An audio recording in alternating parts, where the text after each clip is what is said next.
मित्रों, इस अध्याय में हम श्रीहरि को सृष्टि की रक्षा का भार एवं भोग मोक्ष दान का अधिकार कैसे मिले, इस विषय में चर्चा करेंगे। ये रुद्र संहिता का 10वां अध्याय है। परमेश्वर शिव बोले, उत्तम व्रत का पालन करने वाले हरि विष्णु, अब तुम मेरी दूसरी आज्ञा सुनो। उसका पालन करने से तुम सदा समस्त लोकों में माननीय और पूजनीय बने रहोगे। ब्रह्मा जी के द्वारा रचे गए लोक में जब कोई दुख या संकट उत्पन्न हो, तब तुम उन संपूर्ण दुखों का नाश करने के लिए सदा तत्पर रहना। तुम्हारे संपूर्ण दुस्सह कार्यों में मैं तुम्हारी सहायता करूंगा। तुम्हारे जो दुर्जय और अत्यंत उत्कट शत्रु होंगे, उन सबको मैं मार गिराऊंगा।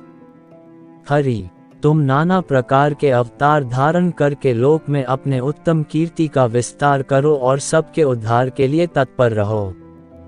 तुम रुद्र के ध्येय हो और रुद्र तुम्हारे ध्येय हैं। तुम में और रुद्र में कुछ भी अंतर नहीं है। जो मनुष्य रुद्र का भक्त होकर तुम्हारी निंदा करेगा, उसका सारा पुण्य तत्काल नष्ट हो जाएगा। पुरुषोत्तम विष्णु, तुमसे द्वेष करने के कारण मेरी आज्ञा से उसको नरक में गिरना पड़ेगा।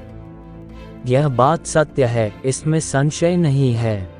तुम इस लोक में मनुष्य के लिए विशेष सहयोग और मोक्ष प्रदान करने वाले और भक्तों के ध्येय तथा पूज्य होकर प्राणियों का निग्रह और अनुग्रह करो।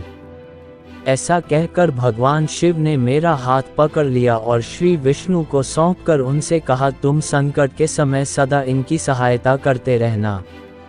सबके अध्यक्ष होकर सभी को भोग और मोक्ष प्रदान करना और सर्वदा समस्त कामनाओं का साधक एवं सर्वश्रेष्ठ बने रहना। जो तुम्हारी शरण में आ गया, वह निश्चय ही मेरी शरण में आ गया। जो मुझ में और तुम में अंतर समझता है, वह अवश्य नरक में गिरता है। ब्रह्मा जी कहते हैं, देवर्षि नारद, भगवान शिव का यह वचन सुनकर मेरे साथ भगवान विष्णु ने सबको वश में करने वाले विश्वनाथ को प्रणाम करके मंद स्वर में कहा। श्री विष्णु बोले, करुणा सिंधु जगन्नाथ शंकर, मेरी यह बात सुनिए। मैं आपकी आज्ञा के अधीन रहकर यह सब कुछ करूंगा। स्वामी, जो मेरा भक्त होकर आपकी निंदा करें, उसे आप निश्चय ही नरकवास प्रदान करें। नाथ, जो आपका भक्त है वह मुझे अत्यंत प्रिय है। जो ऐसा जानता है उसके लिए मोक्ष दुर्लभ नहीं है। श्रीहरि का यह कथन सुनकर दुखहारी हर ने उनकी बात का अनुमोदन किया और नाना प्रकार के धर्मों का उपदेश देकर हम दोनों के हित की इच्छा से हमें अनेक प्रकार के वर दिए। इसके बाद भक्त वत्सल भगवान शंभु कृपा पूर्वक हमारी ओर देखकर हम दोनों के देखते देखते जैसे वही अंतर्ध्यान हो गए।